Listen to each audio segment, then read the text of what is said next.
வணக்கம். திருமந்திர தொடரில் உடலின் இரகசியங்களையும்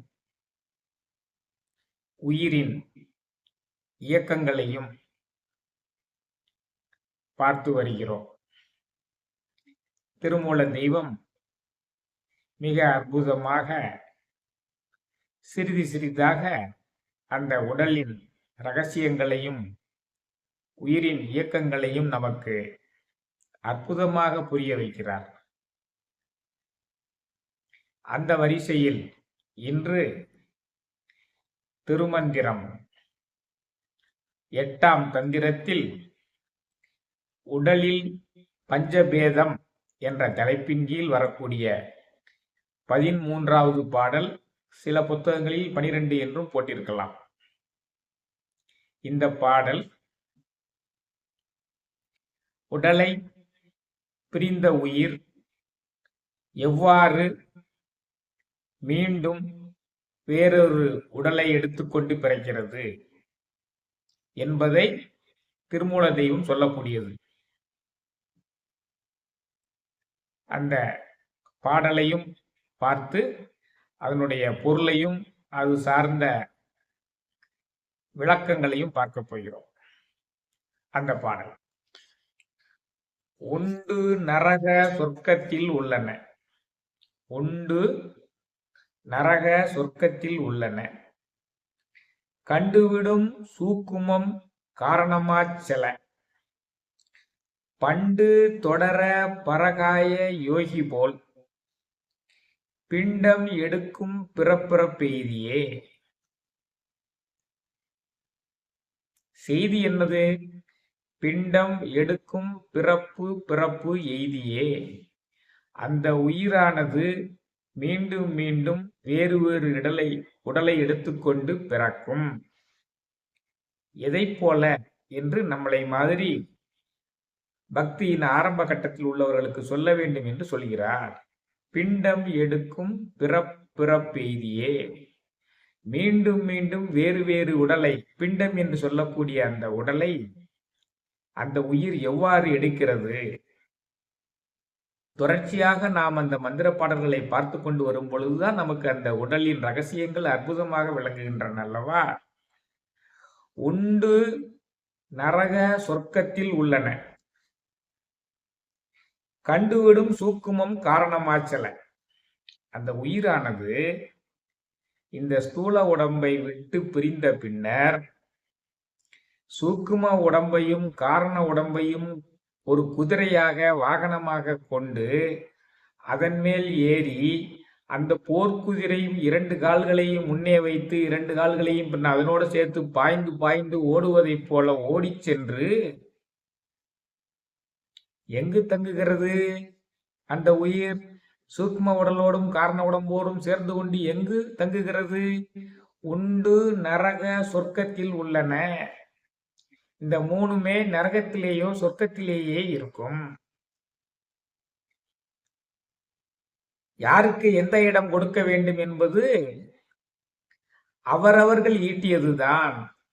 தீதும் நன்றும் பிறர் தரவாரா.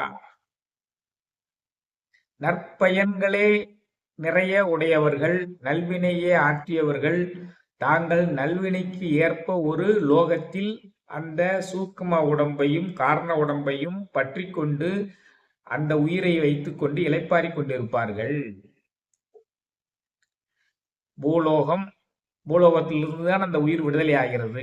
அடுத்து புவர்லோகம், சுவர்லோகம், மகர்லோகம், ஜனலோகம், தபலோகம், சத்தியலோகம், இவ்விதமாக விதவிதமான புண்ணிய லோகங்கள் உள்ளன.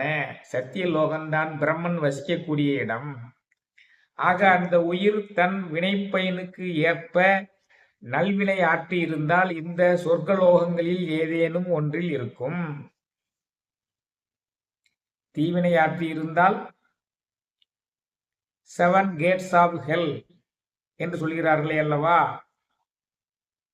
7 விதமான நரகங்கள், அதில் ஏதேனும் ஒன்றில் தன்னுடைய வினைப்பயனை அனுபவித்துக் கொண்டிருக்கும் அந்த சூக்கும உடம்போடு காரண உடம்போடு சேர்ந்து. நரகலோகம் என்றால் இருளாக இருக்கும், சொர்க்கலோகம் ஒளியாக இருக்கும். நரகலோகத்தில் இருளில் எதுவுமே கண்ணுக்கு தெரியாது. ஒன்றோடு ஒன்று அழுந்திக் கொண்டு சிறைப்பட்டு கொண்டிருக்கும். அதலலோகம், விதலலோகம், சுதலலோகம், தலாதலலோகம், ரசாதலலோகம், பாதாளலோகம் என்பவைகள்தான் அந்த நரகலோகங்கள், 7 லோகங்கள். அப்போ நீ நரகத்தில் தங்க வேண்டுமா, சொர்க்கத்தில் தங்க வேண்டுமா என்று நீ வாழக்கூடிய பிறவிகளிலெல்லாம் ஈட்டி வைத்திருக்கின்ற சஞ்சித கர்மமே உன்னை முடிவு செய்து தள்ளுகிறது. அதைத்தான் சொல்றாரு. உண்டு நரக சொர்க்கத்தில் உள்ளன கண்டுவிடும் சூக்குமம் காரணமாய்ச்சல. அந்த சூக்கும உடம்போடும் காரண உடம்போடும் சென்று அங்கு தங்க வேண்டிய சூழ்நிலை வந்து பண்டு தொடர பரகாய யோகி போல் பிண்டம் எடுக்கும் பிறப்பிறப்பெய்தியே.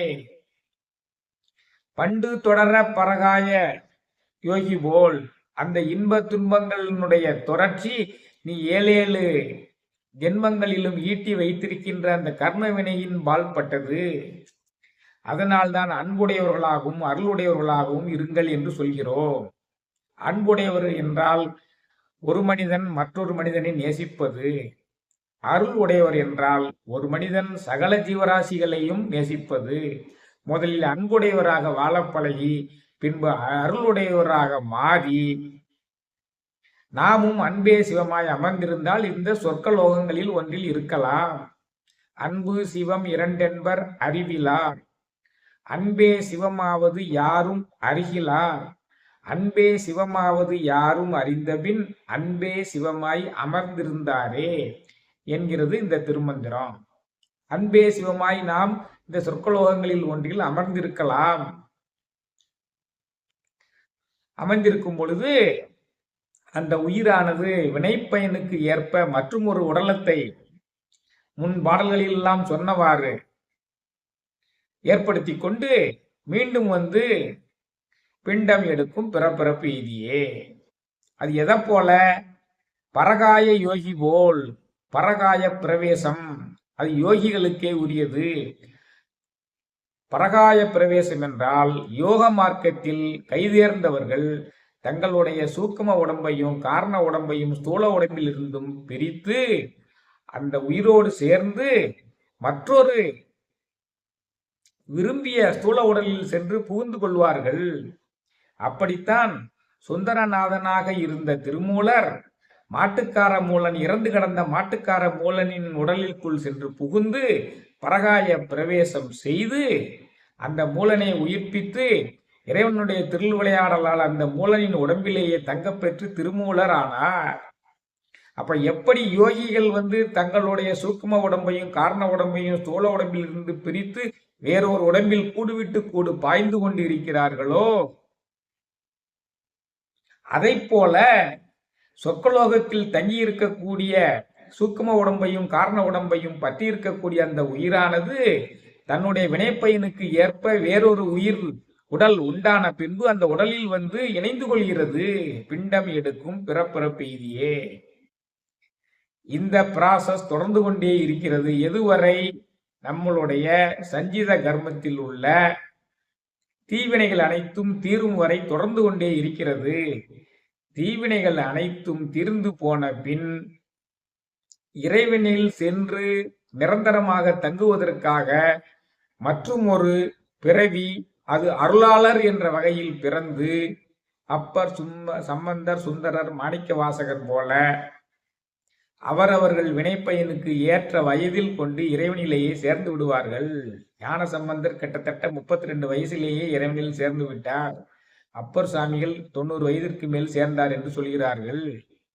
அப்போ காரணம் என்ன என்றால் அவர்கள் ஏற்கனவே ஈட்டி வைத்திருக்கின்ற அந்த பிறவிகளினுடைய அந்த சஞ்சித கர்ம வினைகளின்படி அவர்கள் இந்த பூலோகத்தில் இறுதியாக செய்ய வேண்டிய கடமைகள் எத்தனை ஆண்டுகள் இருக்கின்றன என்பதை இறைவன் உணர்ந்து அந்த அருளாளர் என்ற பிறவியை பிறக்க வைத்து தன்னில் எடுத்துக்கொள்கிறான். இவ்வாறுதான் சூழ உடம்பிலிருந்து பிரிந்த உயிரானது மீண்டும் மீண்டும் மற்றொரு சூழ உடலை பெற்றுக்கொண்டு பிறப்பு எடுக்கிறது. அதான் இந்த பாடல். உண்டு நரக சொர்க்கத்தில் உள்ளன கண்டுவிடும் சூக்குமம் காரணமாச்சல பண்டு தொடர பரகாய யோகி போல் பிண்டம் எடுக்கும் பிறப்பிறப்பெய்தியே. இன்றைய திருமந்திர பாடல் இத்துடன் நிறைவு பெறுகிறது. மற்றும் ஒரு திருமந்திர பாடலை எடுத்துக்கொண்டு விரைவில் உங்களை சந்திக்கிறேன். வான்மையில் வளாது பெய்க, மலிவளம் சுரக்க, மன்னன் கோன்முறை அரசு செய்க, குறைவிலாது உயிரல் வாழ்க, நான்மறை அறங்கள் ஓங்க, நற்றவம் வேள்வி மல்க, மேன்மைகுள் செய்வ நீதி விளங்குக உலகமெல்லாம். மேன்மைகுள் செய்வ நீதி விளங்குக உலகமெல்லாம். மேன்மைகுள் செய்வ நீதி விளங்குக உலகமெல்லாம். நன்றி, வணக்கம்.